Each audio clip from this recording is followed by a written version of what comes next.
विदेशी पाव भाजी। अरे कुछ देख रहा है दुनिया कहां से कहां पहुंच रही है। और एक हमारा बेटा है, उन्हें कुछ समझ में ही नहीं आता। मैं पूछती हूँ कुछ काम धंधा करेगा तू या सारी जिंदगी ऐसे ही छाती पर मुंह दलता रहेगा? माँ क्यों सुबह सुबह शोर मचा रही हो? मैंने तुमसे कितनी बार कहा मुझे नौकरी नहीं करनी। अरे तुम्हारे कहने से मैंने कॉलेज में जाकर डिग्री पूरी कर ली, इतना ही बहुत है।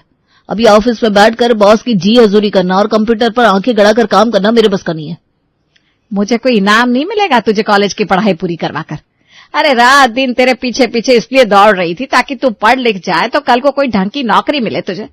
लेकिन तू तो जैसे चिकना खड़ा है, तेरे ऊपर कोई असर ही नहीं हो रहा। मुझे बस इतना बता दे, तुझे पढ़ाई नहीं करनी, नौकरी नहीं करनी तो आखिर करना क्या है? अपनी माँ की तरह सारी उम्र घर में बैठकर रोटियां बेलेगा? एक बात बताओ माँ, अगर लड़की को पढ़ने का मन ना हो तो लोग कहते हैं शादी कर दो, ससुराल जाकर अपना घर संभालेगी। अब अगर एक लड़की की पढ़ाई करने की इच्छा ना हो तो उसके ऊपर इतना दबाव क्यों डाला जाता है? ठीक है, जैसे मीना दीदी शादी के बाद खुशी खुशी अपने परिवार के लिए खाना बना रही है, घर संभाल रही है, वैसे ही मैं भी घर संभाल लिया करूंगा। जीजाजी नौकरी करते ना, वैसे ही मेरे लिए भी कोई नौकरी करने वाली लड़की ढूंढ देना। अरे मेरे भोला राम, तेरा नाम भोला क्यों रख दिया मैंने? तू तो सच्ची का भोला निकल गया। बेटा औरत एक बार को घर में बैठकर रोटी बनाए तो चलता है, लेकिन आदमी को तो कमाने के लिए बाहर जाना ही पड़ता है, वरना ये समाज उसे जीने नहीं देता। तुझे जो काम पसंद है वो कर ले, लेकिन काम तो बेटा करना ही पड़ेगा। माँ की बात सुनकर भोला काफी टेंशन में आ गया था। मनोज से मिलकर आता हूँ, वो आज इंटरव्यू के लिए गया था, पता नहीं उसकी नौकरी लगी कि नहीं। माँ के तानों से बचने के लिए भोला अपने दोस्त मनोज से मिलने के लिए निकल जाता है। कुछ देर बाद मनोज के पास पहुंचकर, अरे मनोज, कैसा हुआ तेरा इंटरव्यू? नौकरी मिली कि नहीं? बस इंटरव्यू की तो तुम पूछी मत मेरे भाई, पूरे 12 घंटे काम करना था और तनख्वाह के नाम पर झुनझुना पकड़ा रहे थे कंपनी वाले। कहते हैं 15,000 महीने की तनख्वाह मिलेगी, उसमें भी उनकी मर्जी से काम करना होगा। मैं तो कहता हूँ भाई नौकरी में कुछ नहीं रखा, अपनी जेब में थोड़ा पैसा हो तो छोटा मोटा ही सी अपना कुछ रोजगार कर लेना चाहिए। तेरे कहने का मतलब है अपनी कोई दुकान वगैरह? बिल्कुल ठीक सुना मेरे भाई, 15,000 की नौकरी में अपना जीवन स्वाहा करने से तो अच्छा है इतनी मेहनत करके मैं अपना कोई बिजनेस कर लूं। 10 साल बाद कहां से कहां पहुंच जाऊंगा, और ये नौकरी क्या देगी मुझे? 15,000 में ठीक से घर भी नहीं चलेगा। मनोज तो पढ़ाई में भी कितना अच्छा था, अब उसे 15,000 की नौकरी मिल रही है तो मुझे तो कोई 5,000 भी नहीं देगा। इतने कम पैसे में नौकरी करने से तो अच्छा है कि मैं अपना ही कोई काम खोल दूं। भोला अपना रोजगार खोलने के बारे में सोच रहा था, तभी उसकी बहन का फोन उसके पास आता है। भोला कैसा है तू? तेरी नौकरी का क्या हुआ? क्या तू भी नौकरी कर रही है? और कोई बात नहीं है क्या करने को? अच्छा चल छोड़ ये सब, कल मैं और तेरे जीजाजी आ रहे हैं। तो ऐसा करना, अपने हाथ की पाव भाजी बनाकर खिलाना उनको। वो तो तेरे हाथ की पाव भाजी की बहुत तारीफ करते हैं, कहते हैं मेरे हाथ में वो स्वाद नहीं जो भोला के हाथ में है। अच्छा ठीक है दीदी, अगर जीजाजी को मेरी पाव भाजी इतनी पसंद है तो मैं जरूर बनाऊंगा उनके लिए। अगले दिन सवेरे ही भोला खुशी खुशी रसोई में जाकर पाव भाजी बनाने की तैयारी करने लगता है। कुछ देर बाद भोला की बहन अपने पति के साथ अपने मायके पहुंचती है। चाय नाश्ते के बाद भोला अपने हाथों से बनी पाव भाजी लाकर सर्व करता है। वाह साले साहब वाह, आपके हाथ के पाव भाजी के आगे तो बड़े बड़े रेस्टोरेंट भी फेल है, मजा आ गया। अच्छा अपनी रेसिपी तो बताओ। जीजाजी रेसिपी तो मेरा सीक्रेट है जो आज तक मैंने किसी को नहीं बताई, इसलिए प्लीज मुझसे ये मत पूछिएगा। हाँ, आप जब चाहो जब मन करे यहाँ आकर मेरे हाथ की पाव भाजी खा सकते हो। तुम तो ऐसा सीक्रेट छुपा रहे हो जैसे अपना पाव भाजी का होटल खोलने वाले हो। अरे भाई सब घर के ही तो लोग हैं, यही तो दिक्कत है, जरा सी किसी की तारीफ कर दो तो सामने वाला हवा में उड़ने लगता है। आपने बिल्कुल सही कहा जीजाजी, मैं अपनी रेसिपी का इस्तेमाल करके अपना खुद का काम शुरू करूंगा। होटल ना सही, एक स्टॉल तो खोल ही सकता हूँ। भगवान ने चाहा तो हमारा एक दिन खुद का होटल भी होगा। क्या बोल रहा है तू? बिल्कुल सही बोल रहा हूँ। जीजाजी की बात सुनकर मुझे एहसास हुआ कि मैं अपने टैलेंट का सही इस्तेमाल नहीं कर रहा हूँ। वैसे भी आप सभी को मेरी नौकरी और शादी की इतनी चिंता है, मैं समझता हूँ। भोला ने तय कर लिया था कि अब उसे बस अपना पाव भाजी का स्टॉल खोलना है, पर जो होगा वो देखा जाएगा। थोड़े से इन्वेस्टमेंट के साथ भोला का स्टॉल स्टार्ट हो गया था। जैसा कि भोला को उम्मीद थी, कुछ ही दिनों में भोला की पाव भाजी सुपर फेमस हो जाती है और भोला अपने छोटे से ठेले से ही अच्छा पैसा कमाने लगता है। एक दिन भोला अपने ठेले पर सुबह सुबह तैयारी में लगा था कि तभी एक रिक्शा उधर आकर रुकता है। बोला भैया देखो आज किसे लेकर आए हम आपके ग्रेजुएट पाव भाजी स्टॉल पर। अरे किसे ले आए भैया? अरे विदेशी टूरिस्ट है, बड़ी सुंदर है, इसका रंग देखो जैसे मक्खन हो। अब खिलाओ ना इसको अपनी स्पेशल पाव भाजी। भूख लगी थी, उन्होंने किसी अच्छे रेस्टोरेंट के बारे में पूछा तो मैं सीधा आपके यहाँ ले आया। अब आप विदेशी टूरिस्ट को पाव भाजी खिलाकर डॉलर में पैसे कमाओ। मैं चलता हूँ, मुझे बस मेरा खर्चा पानी दे दो।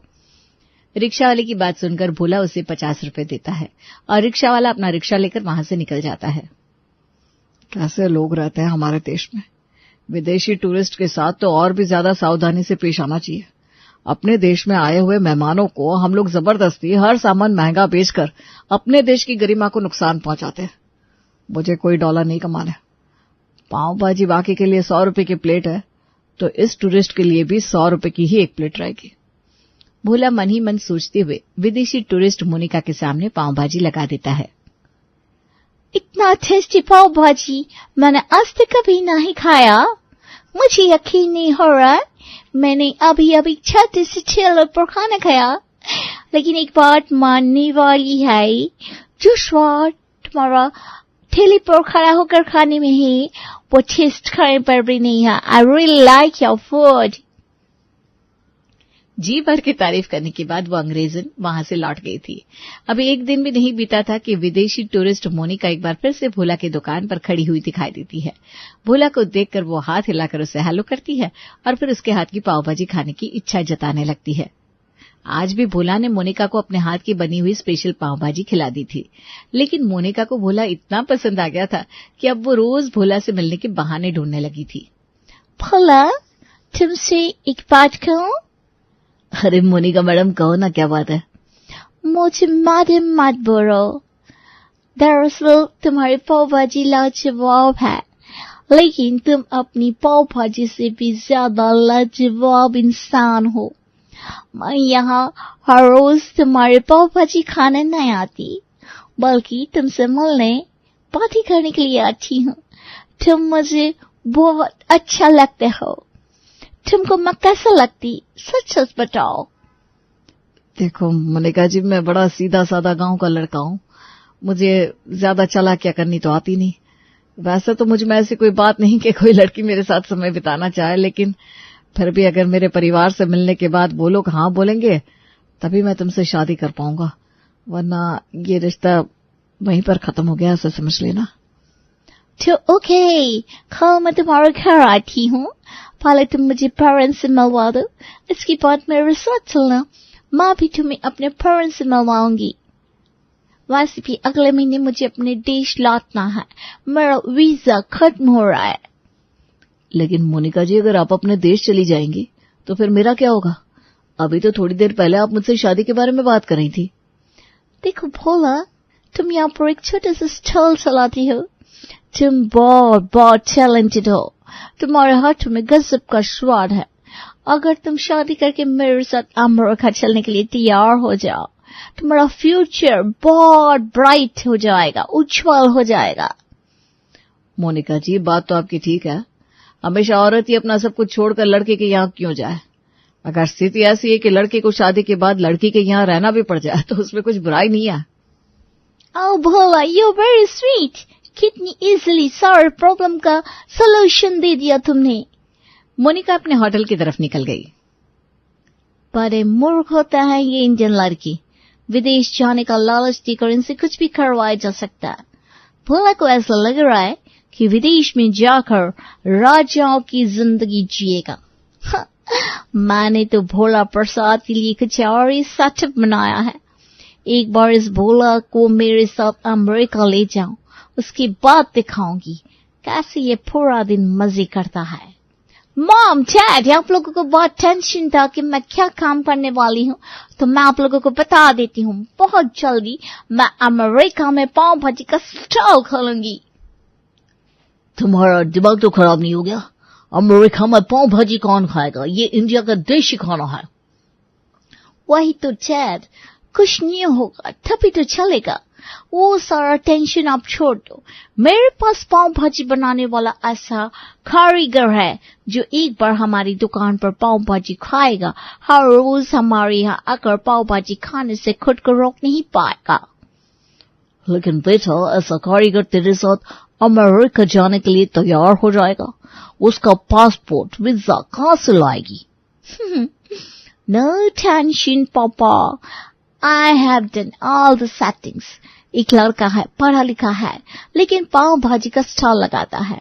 इंडिया में लाइन लगाकर लोग उसके ठेले पर पाव भाजी खाते हैं। अब सोच कर देखिए, अगर वो लड़का मेरा हस्बैंड बनकर हमारे साथ अमेरिका चलेगा तो चांदी चांदी हो जाएगी हमारी। वो पूरा दिन स्टॉल पर काम करेगा, हम बैठ कर आराम से पैसे गिनेंगे। लेकिन एक स्टॉल वाले से शादी करोगी?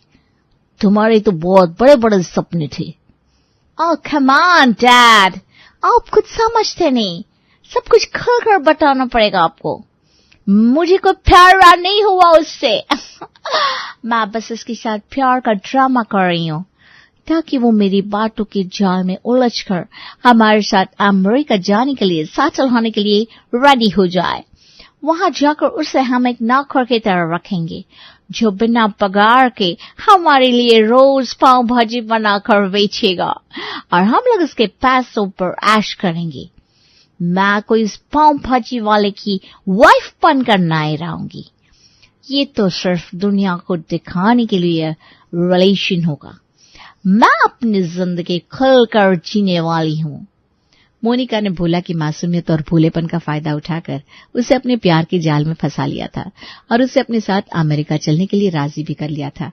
एक तरफ भोला मोनिका के प्यार के समंदर में गोते लगा रहा था, तो वहीं दूसरी ओर मोनिका एक चालाक लोमड़ी की तरह शिकार के फंसने का इंतजार कर रही थी। अगले दिन सुबह मोनिका के रूम में फूलों का एक गुलदस्ता पहुंचता है। मैडम, ये फूलों का गुलदस्ता आपके लिए है। मेरे लिए? ये फूल कौन ठीक कर गया? मैडम, भोलाराम सर ने ये फूल आपके लिए भिजवाए हैं। भोला के फूलों को देखकर मोनिका के चेहरे पर एक मुस्कान आ जाती है। मानना पड़ेगा, भोला का दिल बहुत साफ है। कितना स्पेशल फील करा रहा है मुझे। तभी मोनिका के फोन पर भोला का फोन आता है। हेलो भोला, थैंक यू इतने सुंदर फूल के लिए। वो फूल तो इसलिए थे क्योंकि आज हमारे जीवन की एक नई शुरुआत होने जा रही है। जल्दी से तैयार होकर आ जाओ, आज तुम्हें अपने मम्मी पापा से मिलवाना है। Okay, I am coming. कुछ देर बाद मोनिका तैयार होकर भोला के पेरेंट्स से मिलने के लिए पहुंच गई। मोनिका से मिलने के बाद, बेटा हम तो यही चाहते थे कि तू कोई छोटी मोटी नौकरी करे, 4 पैसे कमाए, ताकि कल को तेरी शादी हो तो अपने परिवार का खर्चा उठा सके। लेकिन तू एक फिरंगी लड़की के साथ शादी करके देश छोड़कर चला जाएगा, ये तो मैं कभी सपने में भी नहीं सोच सकती थी। देख ले बेटा, सोच समझ कर फैसला लेना। हम तुम्हारे रास्ते में तो नहीं आना चाहते, लेकिन फिर भी एक बात का ख्याल रखना, बहुत सीधे साधे हो तुम। कहीं ऐसा ना हो कि तुम्हारी मासूमियत को देखकर कोई फायदा उठा ले तुम्हारा, और फिर बाहर तुम्हें हर कदम पर सावधान करने वाले तुम्हारे माता पिता भी नहीं होंगे। मुझे पता है माँ, तुम मेरी कितनी चिंता करती हो, लेकिन मेरा यकीन करो, मोनिका मुझे बहुत प्यार करती है। वो भी तो मेरा भला ही चाहती है ना। ये तो तुम जानती हो कि विदेश में जाकर कमाने के लिए लोग मरे जा रहे हैं, किसी को मौका तक नहीं मिलता। और एक मोनिका है जो मेरे जैसे एक छोटे से पाव भाजी का ठेला लगाने वाले लड़के के साथ शादी करके अपना जीवन बिताना चाहती है। ठीक है बेटा, अगर तुझे यही ठीक लगता है तो यही सही। और फिर तू हमारा बेटा है, तेरी पसंद को सम्मान देना हमारा भी तो फर्ज है ना। मोनिका बेटा, ये कंगन पहन लो, इसे हमारी तरफ से शगुन समझना। ओह, ये बहुत महंगे लग रहे हैं, ये प्लीज अपने पास रखिए, मुझे मत दीजिए। देखो बेटा, महंगे तो ये है, लेकिन उससे भी ज्यादा इन कंगनों में मेरा प्यार है, ऐसा समझ लेना। 30 साल पहले यह कंगन मुझे मेरी सास ने पहनाए थे। आज तक इस खानदान की परंपरा समझकर इन्हें अपनी कलाई से मैंने अलग नहीं होने दिया, लेकिन आज तुझे दे रही हूँ। उम्मीद है तू भी इनका उतना ही सम्मान करेगी जितना मैंने किया। भोला की माँ की बात सुनकर मोनिका थोड़ी परेशान सी हो गई।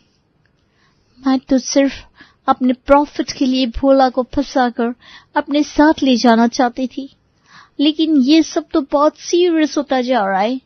भोला के पेरेंट्स को कितना उम्मीद है, भोला और उसके होने वाली पत्नी से। Am I doing something wrong? भोला के माँ बाप से मिलने के बाद मोनिका थोड़ी कंफ्यूज सी नजर आ रही थी। मोनिका जी, क्या बात है?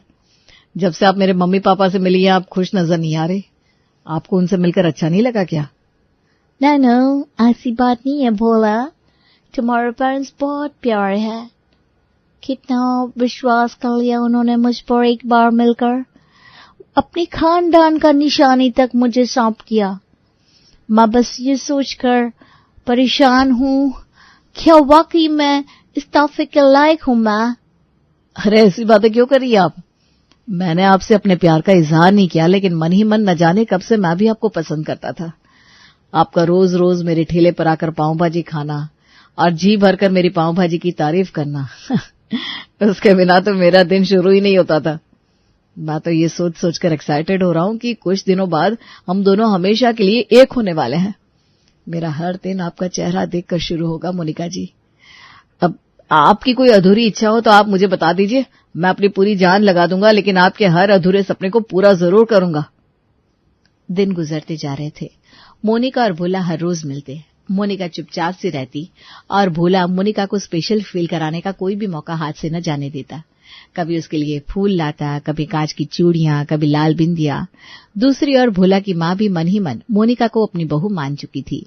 मोनिका के जन्मदिन के दिन, मोनिका बेटा, अब तो बस कुछ ही दिनों में तुम दोनों अमेरिका के लिए निकल जाओगे, फिर उसके बाद पता नहीं कब लौट कर आओगे। कभी तुमसे मिल भी पाऊंगी या नहीं। मेरी तरफ से ये लाल साड़ी तुम्हारे लिए। भोला तुम्हें बता देगा, हमारे यहाँ के कुछ खास व्रत और त्योहार होते हैं ना, जब भी कोई पूजा होगी तुम यही साड़ी पहनना। मेरा आशीर्वाद हमेशा तुम्हारे साथ रहेगा। हमेशा खुश रहना बेटा। भोला की मां की बात सुनने के बाद मोनिका की आंखों से आंसू निकल जाते हैं। मैं आपके प्यार और आशीर्वाद का लायक नहीं हूँ माँ जी। मत दीजिए मुझे इतना आशीर्वाद।